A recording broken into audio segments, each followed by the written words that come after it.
കേരളത്തിൽ വ്യവസായ പെരുമഴ എന്നാണ് ഇപ്പോൾ വെള്ളാപ്പള്ളി പറയുന്നത്. വെള്ളാപ്പള്ളി പിണറായി സർക്കാരിനെ വളരെയധികം വെള്ളപൂശുന്നുണ്ട്. പക്ഷേ ഈ ഒരു വെള്ളപൂശൽ വീണ്ടും ഒരു മൂന്നാം പിണറായി തരംഗം ഉണ്ടാവാൻ സാധ്യതയുണ്ടോ? കാരണം ആ തരത്തിലാണ് രാഷ്ട്രീയ കേരളം മുന്നോട്ട് പോകുന്നത്. ആ രീതിയിലുള്ള വലിയ പ്രവർത്തനങ്ങളുമായാണ് കഴിഞ്ഞ ലോക്സഭാ തെരഞ്ഞെടുപ്പിൻ്റെ വലിയ പരാജയത്തിൽ നിന്നും പിണറായി സർക്കാർ മുന്നോട്ട് വരുന്നത്. നമുക്കറിയാം 20-ൽ 18 സീറ്റും പ്രതിപക്ഷ പാർട്ടികൾ ഒരവസ്ഥയായിരുന്നു. ഒരു സീറ്റ് BJP നേടി, പിന്നീട് 18 സീറ്റും കോൺഗ്രസ് നേടുന്ന ഒരവസ്ഥയിൽ നിന്നും വലിയ രീതിയിൽ മുന്നോട്ട് പോകാൻ പിണറായി സർക്കാരിന് കഴിഞ്ഞിട്ടുണ്ട്. പക്ഷേ മറുഭാഗത്തോ കോൺഗ്രസിനോ അത് വലിയ രീതിയിലുള്ള തമ്മിലടിയായി മാറിയിട്ടുണ്ട്. ലോക്സഭാ തെരഞ്ഞെടുപ്പിലെ മുന്നേറ്റം കൊണ്ട് തന്നെ അവർക്കൊരു ധാരണയായി വരുന്ന നിയമസഭാ തെരഞ്ഞെടുപ്പിൽ എളുപ്പത്തിൽ വിജയിച്ച് കയറാമെന്ന കോൺഗ്രസിന് ധാരണ വന്നതിന് പിന്നാലെയാണ് ഇവർ വലിയ രീതിയിലുള്ള ഗ്രൂപ്പുകളെ ആരംഭിച്ചത്. അവിടെ VD സതീശന് മുഖ്യമന്ത്രിയാകണം, രമേശ് ചെന്നിത്തലയ്ക്ക് മുഖ്യമന്ത്രിയാകണം, ശശി തരൂരിന് മുഖ്യമന്ത്രിയാകണം, അടൂർ പ്രകാശിന് മുഖ്യമന്ത്രിയാകണം, പിന്നീട് ഡൽഹിയിൽ നിന്നുള്ള രാഹുൽ ഗാന്ധിയുടെ വലങ്കയ്യായി നിൽക്കുന്ന വേണുഗോപാലിന് ഉൾപ്പെടെ മുഖ്യമന്ത്രിയാകണമെന്ന ആഗ്രഹവുമായി അവർ വരുന്നത് കാഴ്ച കണ്ടു. പക്ഷേ ബാക്കിയുള്ളൊരു പാർട്ടികളായിരുന്നെങ്കിലോ ഇങ്ങനൊരു അധികാര സാധ്യത, ഞങ്ങൾ അധികാരത്തിൽ വരാനുള്ള സാധ്യത ഉണ്ടെന്ന് പറയുമ്പോൾ കൃത്യമായി തന്നെ പ്രവർത്തിച്ച് ചിട്ടയായി മുന്നോട്ട് പോകാനേ BJP ആയാലും അത് CPM ആയാലും ശ്രമിക്കും. പക്ഷെ അതിനുവേണ്ടിയുള്ള ഒരു ശ്രമം നടത്തിയാൽ തന്നെ അവർ ഇത്തരത്തിലുള്ള ഒരു ഗ്രൂപ്പുകളിലേക്ക് പോയതെല്ലാം വലിയ രീതിയിൽ തന്നെ പിണറായിയെ സ്വാധീനിക്കുന്ന ഒരവസ്ഥയുണ്ട്. അതോടൊപ്പം തന്നെ മതപരമായ ഒരു മതരാഷ്ട്രീയത്തിലേക്ക് നോക്കുകയാണെങ്കിൽ കഴിഞ്ഞ ലോക്സഭാ തെരഞ്ഞെടുപ്പിന് മുൻപ് ന്യൂനപക്ഷ പ്രണയമായിരുന്നു പിണറായി വിജയൻ. വലിയ രീതിയിൽ തന്നെ ഹമാസ് പ്രണയം, ഹമാസിനുമായി ബന്ധപ്പെട്ട നിരന്തര യോഗങ്ങൾ വിളിക്കുന്നു. പക്ഷേ ഈ ലോക്സഭാ തെരഞ്ഞെടുപ്പിലെ പരാജയത്തിന് പിന്നാലെ ഹമാസിനെയും വേണ്ട, ഗാസയും വേണ്ട, ആരെയും വേണ്ട, അദ്ദേഹത്തിന് ആവശ്യം ഇപ്പോൾ വെള്ളാപ്പള്ളിയെ മതി. വെള്ളാപ്പള്ളിയെ പുകഴ്ത്തിയാണ് അദ്ദേഹം മുന്നോട്ട് പോകുന്നത്. അത് കൃത്യമായി തന്നെയാണ്, അത് രാഷ്ട്രീയപരമായി തന്നെയാണ് അത് നോക്കിക്കാണേണ്ടത്. അതിന് പിന്നാലെ തന്നെയാണ് ഇപ്പോൾ വെള്ളാപ്പള്ളി, ഇപ്പോൾ രണ്ടുപേരും അങ്ങനെ പരസ്പരം പുകഴ്ത്തുകയാണ്.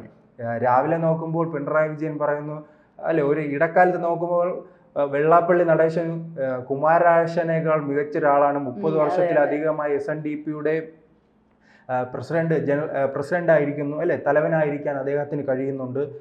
അതോടൊപ്പം തന്നെ തിരിച്ച് ഇദ്ദേഹവും പുകഴ്ത്തുകയാണ്. കേരളത്തിൽ വലിയ രീതിയിലുള്ള വികസനം നടക്കുന്നുണ്ട്, അതിനെല്ലാം കാരണം പിണറായി വിജയനാണെന്ന്. അങ്ങനെ രണ്ടുപേരും അനിയനും ചേട്ടനുമായി, അനിയൻ ബാബയും ചേട്ടൻ ബാബയുമായുള്ള വലിയ സ്നേഹങ്ങൾ പങ്കിടുന്നു. പക്ഷേ ഇത് വലിയ രീതിയിൽ SNDP പ്രത്യേകിച്ച് ഈഴവ വിഭാഗത്തെ സ്വാധീനിക്കാനുള്ള സാധ്യതയുണ്ട്. നാം എന്തെല്ലാം പറഞ്ഞാലും ഹിന്ദുക്കളിൽ ഏറ്റവും വലിയ ഭൂരിപക്ഷമുള്ള ഒരു സമുദായം ഈഴവ വിഭാഗമാണ്. ഈഴവ വിഭാഗത്തിൻ്റെ വോട്ട് മുഴുവനായി തന്നെ CPMലേക്ക് പോവുകയാണെങ്കിൽ അവർ കൃത്യമായി തന്നെ കഴിഞ്ഞ അടുത്ത നിയമസഭാ തെരഞ്ഞെടുപ്പ് 2026 നിയമസഭാ തെരഞ്ഞെടുപ്പിൽ അവർക്ക് വിജയിച്ച് കയറാൻ കഴിയും. പ്രത്യേകിച്ച് നാം നോക്കേണ്ടത് ഇപ്പോൾ അവർക്ക് 99 സീറ്റുകളുണ്ട്.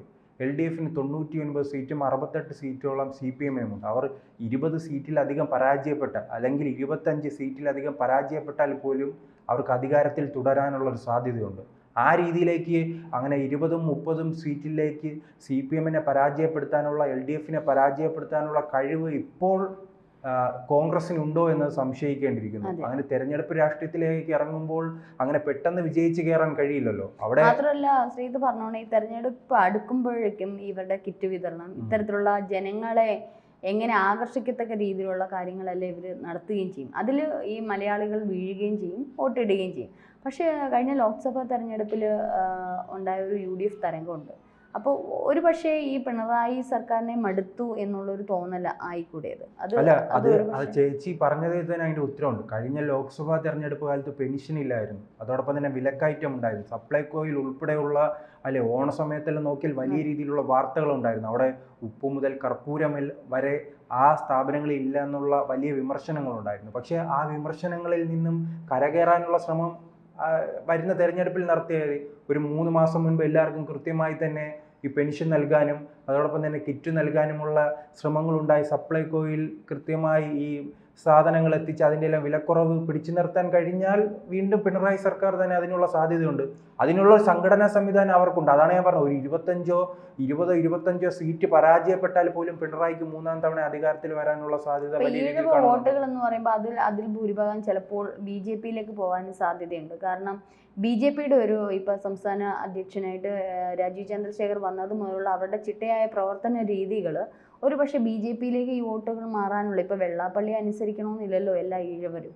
അപ്പോൾ അങ്ങനെയാണെങ്കിൽ അത് ബി ജെ പിയിലേക്ക് കുറേ വോട്ടുകൾ മാറിപ്പോകാനും പിന്നെ ഈ അനുഭവിച്ചിട്ടുള്ളവർ കാണുമല്ലോ ഈ സർക്കാരിൻ്റെ ചില അലംഭാവങ്ങൾ അല്ലെങ്കിൽ ചില തിക്താനുഭവങ്ങൾ അനുഭവിച്ചവർ കാണും. അപ്പം അങ്ങനെയൊക്കെ ജനങ്ങളുടെ ഈ വോട്ട് വിഹിതം സ്പ്രെഡായി പോകാൻ സാധ്യതയില്ല. പണ്ട് കാലങ്ങളിലൊക്കെ ഒരു പക്ഷേ ഇപ്പോൾ വെള്ളാപ്പള്ളി പറയുന്നത് കേൾക്കുന്ന ആൾക്കാരുണ്ടായിരിക്കും, പക്ഷേ ആ സമയത്ത് അവർ ചിലപ്പോൾ ബോധ്യപ്പെടുത്താൻ നിൽക്കുന്നുണ്ടായിരിക്കും. പക്ഷേ ഓരോ കുടുംബത്തിലേക്ക് ഇറങ്ങിച്ചെല്ലുന്ന ഓരോ വോട്ട് വിഹിതങ്ങളും മാറിപ്പോകാൻ സാധ്യതയുണ്ട്. ഇപ്പോൾ ക്രിസ്ത്യൻ വോട്ടുകൾ പണ്ടൊക്കെ ഇടവക വികാരിയൊക്കെ പറയുന്ന രീതിയിലൊക്കെ ക്രിസ്ത്യൻസ് വോട്ട് ചെയ്യുകയാണ്.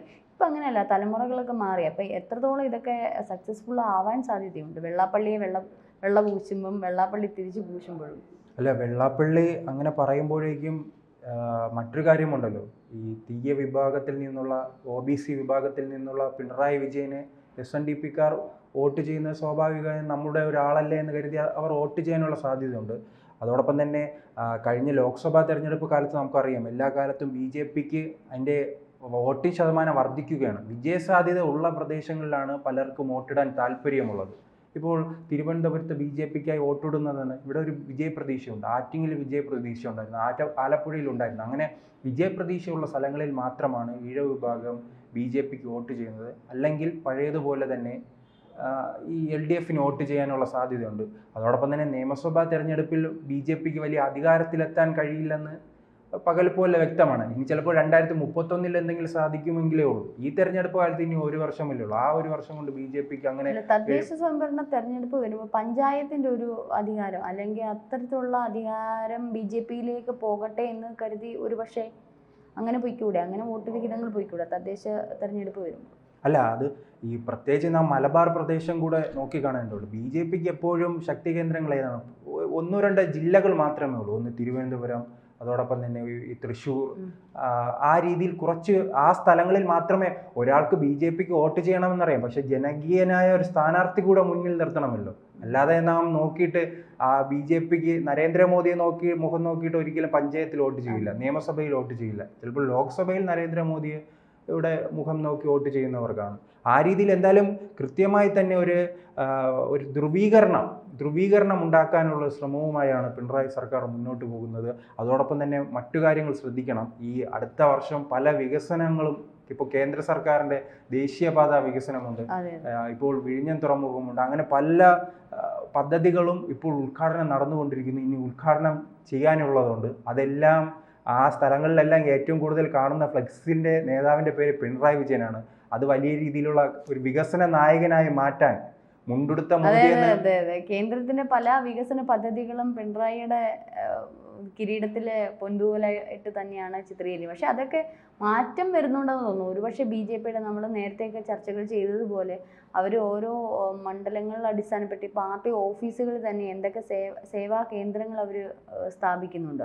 അപ്പോൾ ഈ സേവാ കേന്ദ്രങ്ങളിലൂടെ എന്തൊക്കെ ചെയ്തിട്ടുണ്ട്, എന്തൊക്കെയാണെന്നുള്ള കൃത്യമായി, മാത്രമല്ല അവരുടെ പ്രചരണത്തിലും അല്ലെങ്കിൽ പ്രകടന പത്രികയിലും ഇത്തരത്തിലുള്ള കാര്യങ്ങളൊക്കെ പരാമർശിക്കുമല്ലോ. അപ്പം ഇന്നത്തെ കാലത്ത് 10 വർഷം മുമ്പുള്ള ഒരു കാലഘട്ടമല്ല ഇന്നത്തെ ജനങ്ങൾ, യുവതലമുറകൾ ഇപ്പൊ 2K കിഡ്സ് എന്നൊക്കെ പറയുമ്പോൾ. അല്ല, അത് സഖാക്കളെ കുറിച്ച് ധാരണയില്ലാത്തതാണ്. കാരണം മുഹമ്മദ് റിയാസ് ഇപ്പോഴും എല്ലാ റോഡിന്റെ മുന്നിൽ ഫ്ലെക്സ് അടിച്ചു വയ്ക്കും. കാരണം മാഹി ഏറ്റവും ഉദാഹരണം, ഈ മാഹി ബൈപ്പാസുമായി ബന്ധപ്പെട്ട് അത് കേന്ദ്ര സർക്കാരിന്റെ പണം കൊണ്ട് നിർമ്മിച്ചതാണ്. പക്ഷെ ആദ്യത്തെ ഫ്ലെക്സ് വന്നത് റിയാസിൻ്റെയാണ്. ഇപ്പോഴും ഈ റിയാസ് ഉൾപ്പെടെയുള്ളവർക്ക് തന്ത്രങ്ങൾ മെനയാൻ അറിയാം. കാരണം അത് തങ്ങളുടെ ഭാഗമാക്കി മാറ്റാനുള്ള കഴിവുണ്ട്. ചിലപ്പോൾ അത് വരുന്ന ഒരു തെരഞ്ഞെടുപ്പ് കൂടി വിജയിക്കാനുള്ള സാധ്യത കാണുന്നുണ്ട്. അതാണ് പറയുന്നത്, തുടർ ഭരണത്തിനുള്ള സാധ്യതയുണ്ട്.